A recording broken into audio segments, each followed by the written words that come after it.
మరి ఈ పాపపు మాటలు మాట్లాడినటువంటి నారా చంద్రబాబు నాయుడు నాలికి మీద కాల్చి దబ్బడాన్ని వాత పెట్టాలా పెట్టక్కర్లేదా?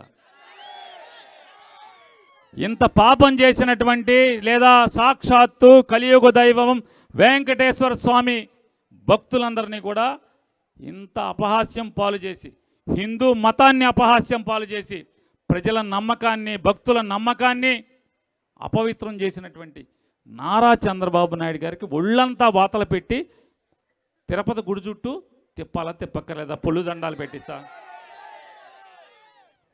పవన్ కళ్యాణ్ ఏం చేయాలి చెప్పండి? ఇప్పుడు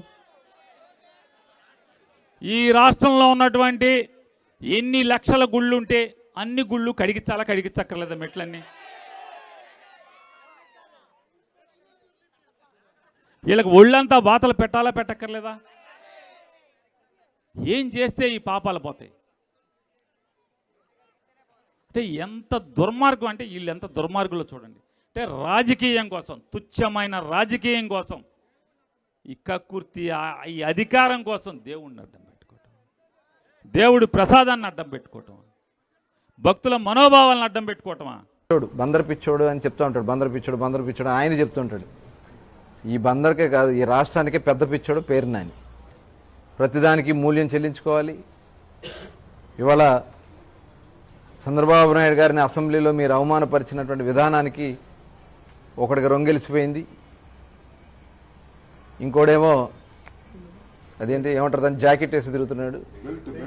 అదేలే బ్యాకెట్ జెల్టో దాన్ని ఏమంటారు నాకు తెలియదు, కానీ అది వేసి తిరుగుతున్నాడు. ఇప్పుడు నెక్స్ట్ ఇటు గోసిట్టు తిరుగుతుంది. ఇట్లాగే మాట్లాడితే ప్రజలు ఆల్రెడీ పైన చొక్కా ప్యాంటు ఓడదీశారు. చూశారు కదా మొన్న ఎలక్షన్స్లో 94% మ్యాండేట్ ఇచ్చారు. 94% మ్యాండేట్ వాళ్ళ ఆంధ్ర రాష్ట్ర ప్రజలు మాకు ఇచ్చారు. అలా మేమేం విర్రవేగట్లేదే. మేము తలుసుకుంటే వచ్చిన తొలి రోజే మీరు జైల్లో ఉండేవాళ్ళు. అలా మేము చేయలేదే. నువ్వు బియ్యం కేసు వచ్చినా న్యాయంగా విచారణ చేయమన్నా, లేదంటే తెల్లారే నేను తీసుకెళ్ళి లోన్ వేసేవాళ్ళే. ఇళ్ల పట్టాలది లేదా, ఇవన్నీ మేమేమి వాంటెడ్గా మేము చేసినవి కాదు కదా, నువ్వు చేసిన తప్పిదాలే. కానీ ఈ రాష్ట్రంలో ఆనందంగా లేనటువంటి ఒకే ఒక వ్యక్తి జగన్మోహన్ రెడ్డి. ఆ జగన్మోహన్ రెడ్డికి ప్రజలు చల్లగా ఉంటే ఆయన కడుపు మంట, కళ్ళలో నిప్పులు పోసుకుంటున్నాడు. ఆ కళ్ళలో నిప్పులు పోసుకుని వైఎస్ఆర్ పార్టీని నాయకులకి అచ్చోసిన ఆంబోతుల్లాగా తయారు చేసి అచ్చేసి పంపిస్తున్నాడు అందరినీ రోడ్ల మీదకి.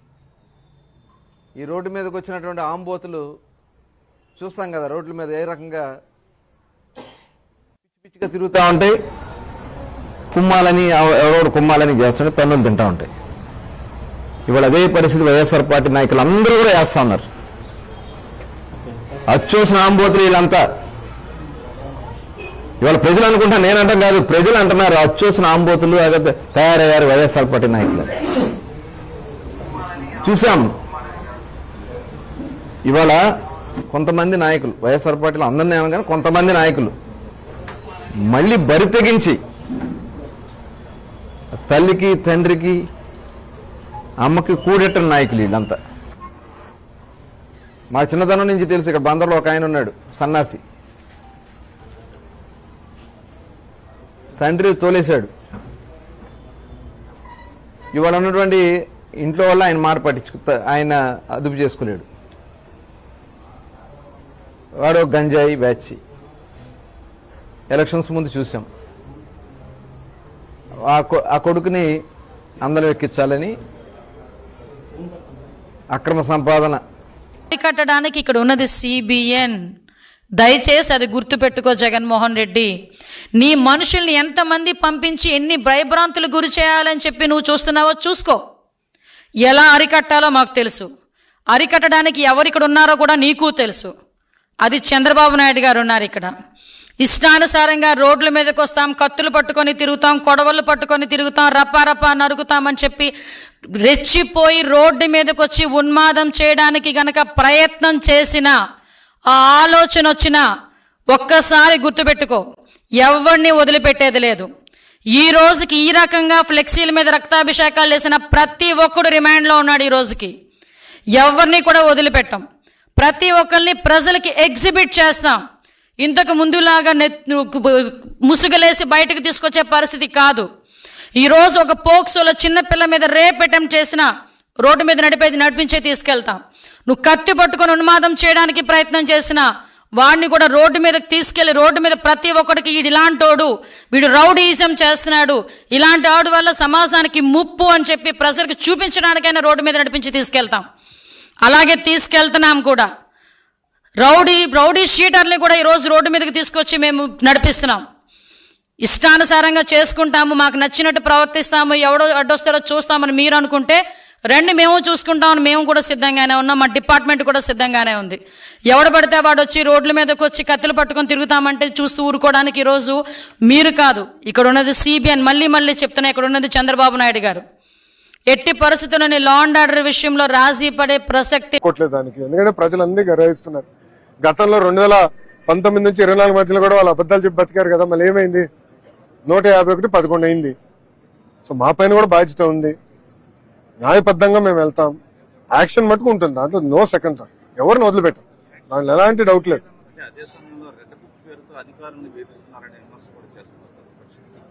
ఎవరు చేస్తున్నారు? ఎందుకంటే వాళ్ళు భయపడుతున్నారు. ఎర్ర బుక్ లో వాళ్ళ పేరు ఉందా లేదా అని వాళ్ళకే కంగారు ఉంది. ఎందుకంటే వీళ్ళందరూ చట్టాన్ని ఉల్లంఘించిన బ్యాచ్ కదా. దర్రా చేసిన వాళ్ళందరూ చట్టాన్ని ఉల్లంఘించి భూ కబ్జాలు చేసిన బ్యాచ్ కదా. వాళ్ళ యాక్షన్ అనేది అనివార్యం కదన్నా. ఎందుకుండదు? తప్పనిసరిగా యాక్షన్ తీసుకుంటాం. నేను పాదయాత్రలో ఊరూరు చెప్పాను. ఎందుకంటే ఊరూరు వైకాపా బాధితులు అనేది ఉన్నారు. వాళ్ళందరిపైన మేము యాక్షన్ తీసుకుంటాం. వదిలిపెట్టి ఎక్కువ తక్కువ లేదు. వీళ్ళకి అహంకారం నడినెత్తి మీదకి వచ్చి కొట్టుకుంటా ఉంది.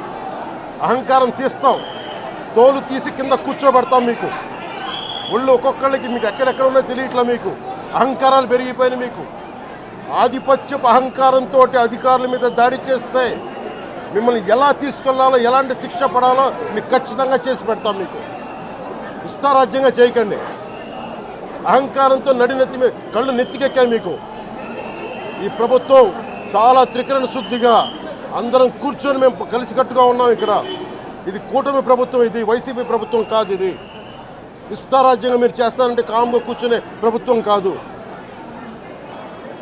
మీకు ఎలా చేస్తే, ఎలా నియంత్రిస్తే మీకు కిందకు వస్తారో మేము చేస్తాం. మీరు గాల్లో విహరిస్తూ ఉన్నారు. 11 సీట్లు వచ్చి ఇంకా గాల్లో విహరిస్తున్నారు. మొత్తం మీకు ఎలా కిందకి దించాలో మాకు బాగా తెలుసు.